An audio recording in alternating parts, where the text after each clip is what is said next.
시청자 여러분 안녕하십니까? 헬로티비 뉴스입니다.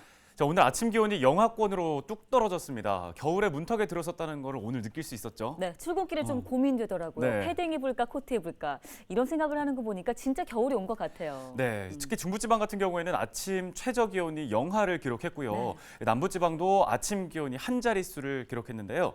특히 설악산은 23일 최저 기온이 영하 16.5도까지 떨어졌다고 하더라고요. 기온이 이렇게까지 지금 뚝 떨어질 때 각별히 이제 건강 관리에 주의를 하셔야 하잖아요. 특히 면역력이 약한 어르신들은 가급적 외출을 삼가는 게 좋다고 합니다. 그렇습니다. 자, 그리고 난방기기 사용이 늘어날 시기인데 네. 화재 발생하지 않도록 전기 사용에도 각별히 주의를 해야겠습니다. 오늘 헬로티비 뉴스 시작하겠습니다.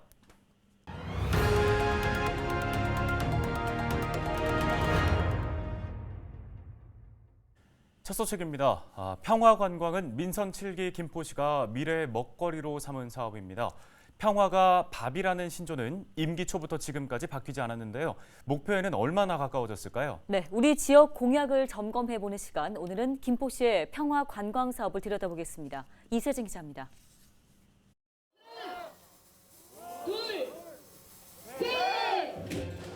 지지부진했던 한강 철책 제거 사업은 올해 궤도에 올랐습니다.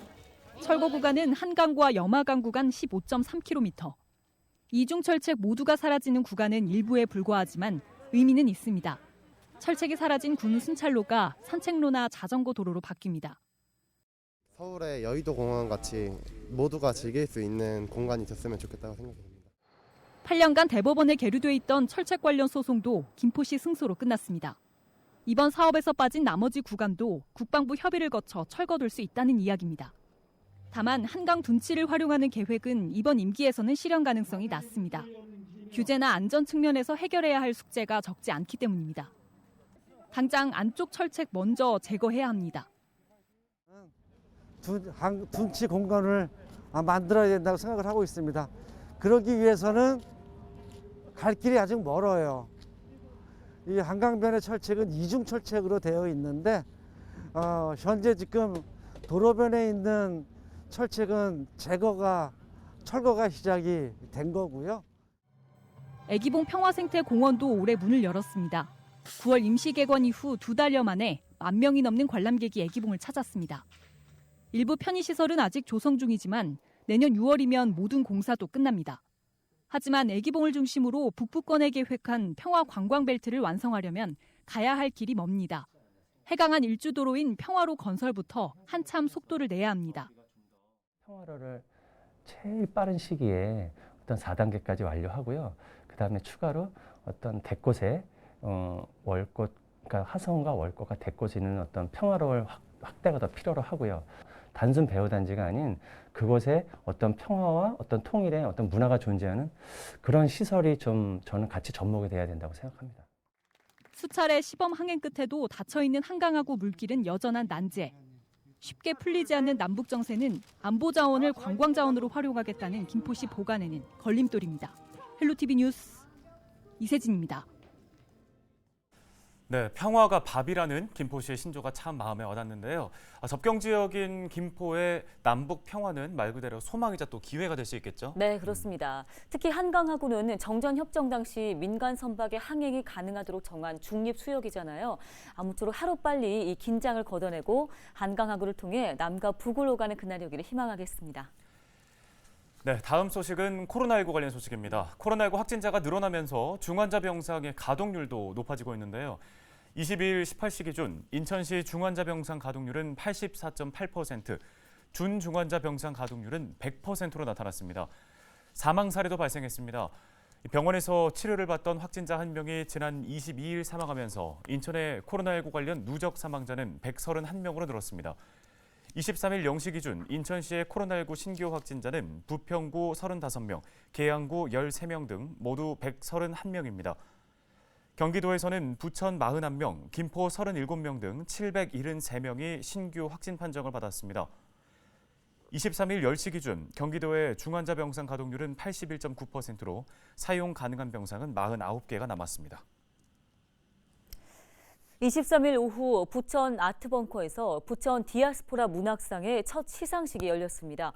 최종 수상작에는 미국 보스턴대 교수로 재직 중인 중국계 미국인 작가 하진의 자유로운 삶이 선정됐습니다. 그동안 퓰리처상 최종 후보에도 2번에 걸쳐 오르기도 한 하진 작가는 6.25 전쟁을 배경으로 한 장편 소설 등을 펴냈는데요. 특히 디아스포라를 주제로 해 한국어와 영어로 출판된 장편 소설에 시상한다는 원칙에 따라 원작자인 하진 작가와 번역을 담당한 왕은철 전북대 교수에게 상패와 상금 6천만 원이 수여됐습니다. 디아스포라 문학상은 부천시가 유네스코 문학창의도시 네트워크와 함께 국제적 연대와 협력을 하자는 취지로 추진하는 국제문학상입니다. 인천시가 2025년 수도권 매립지 종료를 추진 중이죠. 자, 그런데 이와 관련해 이학재 전 국회의원이 수도권 매립지 사자 합의의 파기를 주장하고 나섰습니다. 사자 합의가 수도권 매립지 종료를 가로막고 있다는 건데요. 취재 기자와 조금 더 자세하게 짚어보도록 하겠습니다. 네, 자 이재필 기자, 이학재 전 의원이 사자 합의의 파기를 주장하고 나선 그 이유부터 짚어볼까요? 네, 당초 수도권 매립지는 2016년까지 사용할 계획이었죠. 그런데 2015년 서울시와 인천시, 경기도 그리고 환경부가 수도권 매립지를 조금 더 사용하는 것으로 합의를 합니다. 이게 사자 합의인데요. 우선 대체 매립지를 조성할 때까지 수도권 매립지의 3-109를 사용하기로 합의했습니다. 현재 사용 중인데요. 인천시는 3-109의 사용 종료 예상 시점인 2025년에는 수도권 매립지를 종료하겠다는 그런 입장이죠. 그런데 사자 합의 당시 단서 조항을 달았는데 3-109를 사용할 때까지 대체 매립지를 조성하지 못할 경우 남아있는 수도권 매립지 부지의 15%를 추가로 사용할 수 있다라고 정한 겁니다. 그러니까 이 단서 조항대로라면 현재 인천시에서 추진 중인 2025년 수도권 매립지 종료가 물 건너 갈 수도 있다는 거죠.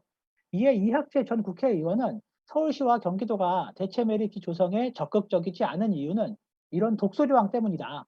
사자 합의는 잘못됐다. 그러니 인천시가 나서서 사자 합의를 파기해야 한다라고 주장하고 나선 겁니다. 네, 그런데 좀 짚고 넘어가야 할 부분인 게 지난 2015년에 이 사자 합의를 체결했던 게 당시의 새누리당인 유정복 전 인천시장이란 말이에요. 이학재 전 의원과 같은 당인데 당시에 이 합의가 문제가 있었다는 것을 인정한 건가요? 네, 맞습니다. 그 박남춘 인천시장은 수도권 매립지 종료를 추진하는데 발목을 잡는 것이 바로 이 사자 합의다라고 꾸준하게 주장해 왔거든요. 그리고 그때마다 유정복 전 인천시장은 아니다, 성공적인 합의였다라고 반박해 왔죠. 그런데 이번에 같은 당인 이학재 전 의원이 당시 사자 합의는 문제가 있었다라고 인정하고 나선 겁니다. 이학재 전 의원의 말을 직접 한번 들어보시죠. 예, 분명히 잘못됐습니다. 우리 당인이 아니냐를 떠나서 인천시의 환경 주권과 또 수도권 매립지의 종료를 위해서 이것은 인천에 굉장히 불리하고 굴욕적인 그러한 합의입니다. 예, 같은 당 정치인의 결정이지만 당시 결정에 문제가 있었다는 것을 지금 공식적으로 인정을 한 건데요. 자, 그럼 이번 사자 합의 파기 촉구에 대해서 인천시의 공식적인 입장은 어떻습니까? 네, 인천시는 당시 사자 합의에 문제가 있었다는 이학재 전 의원의 말에 공감한다라고 밝히면서도 합의 파기에 대해서는 언급하지 않았습니다. 솔직히 이미 합의된 사항을 인천시가 독단으로 파기하는 건 쉽지 않고요. 특히 인천에게는 불리한 독소 조항이지만 수도권 매립지를 계속해서 사용하고 싶어하는 서울시와 경기도 입장에서는 이를 파기할 이유가 없거든요. 여기에 여야 대선 후보들 모두 수도권 매립지 갈등 해결을 지역 최우선 공약으로 내걸고 있는 상황인데 때문에 인천시를 비롯한 인천 시민사회는 사자 합의 파기를 언급하기보다는 우선 상황을 지켜보자는 그런 입장입니다. 네, 지금까지 보도국 이재필 기자 연결해서 수도권 매립지 종료와 관련된 사자 합의 파기 주장이 나왔다는 소식 들어봤습니다.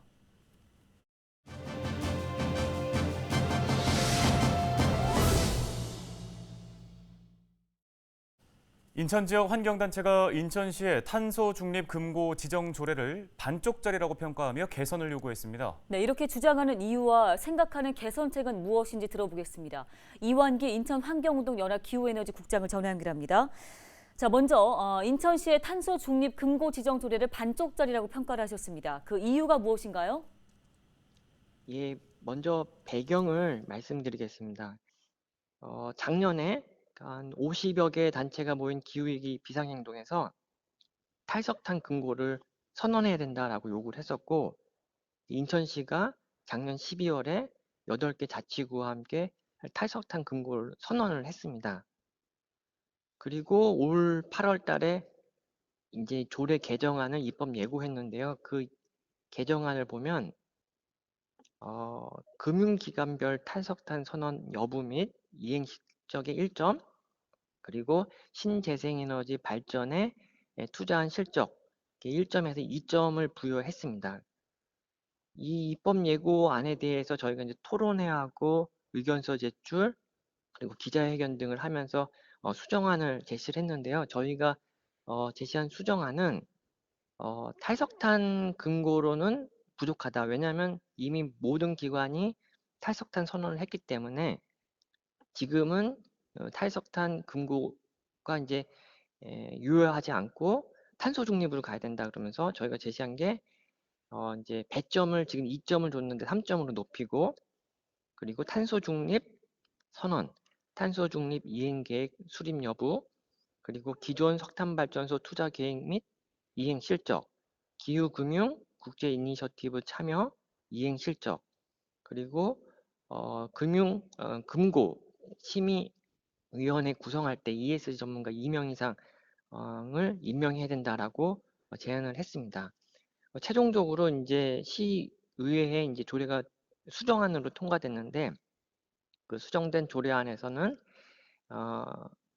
그 배점을 높이는 것은 반영이 안 됐습니다. 반영이 된 것은 선언과 계획 위주의 내용만 반영이 되었고, 빠진 부분은 그 기존 석탄 투자금의 출구 이행 실적하고 기후금융 이니셔티브 이행 실적이 빠졌고요. 그 다음 ESG 전문가 2명 이상 임명하는 거, 이게 빠졌습니다. 그래서 저희가 이제 반쪽짜리다라고 이제 비판을 좀 했습니다. 예. 네, 인천시의 금고 지정은 내년 하반기에 있을 예정인데요. 이 조례 보완 등 인천시에 강조하고 싶은 부분이 있다면 말씀 좀 해주시죠.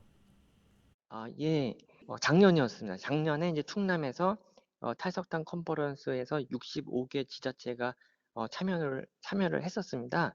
그리고 대부분의 금융기관들이 탈석탄 선언을 했고, 올 초에는 환경부와 민간 금융사들이 같이 기후 금융 선언을 했어요. 그래서 이미 이것이 탄소 중립이 대세라는 것을 알고 있는데, 그런데 이제 인천시는 그 탄소 중립 금고 지정이 내년 하반기쯤에 이루어질 예정입니다. 그러면 앞으로 뭐 시간이 많이 남았는데, 그때 가서도 그냥 계획을 수립했는지 여부만 판단한다는 것은 너무 늦고요. 그래서 좀 지금이라도 조례에다가 이 이행 실적을 반영하고 ESG 전문가 2명 이상 임명하는 것을 반영하기를 좀 제안드립니다. 네, 오늘 도움 말씀은 여기까지 듣겠습니다. 지금까지 인천환경운동연합 이완기 기후에너지국장이었습니다.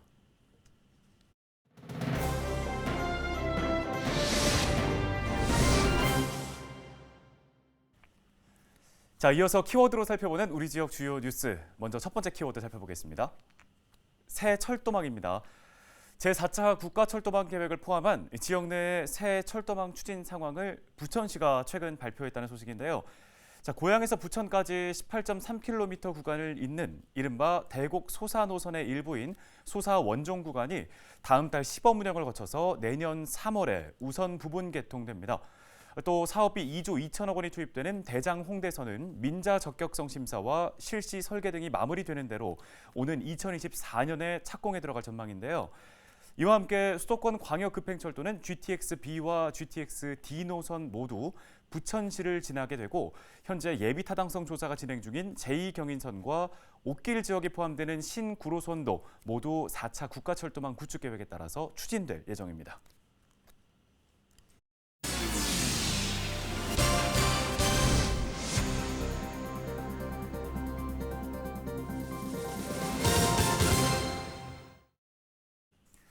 오늘 저희 헬로티비 뉴스가 준비한 소식은 여기까지입니다. 네, 시청해주신 여러분 고맙습니다.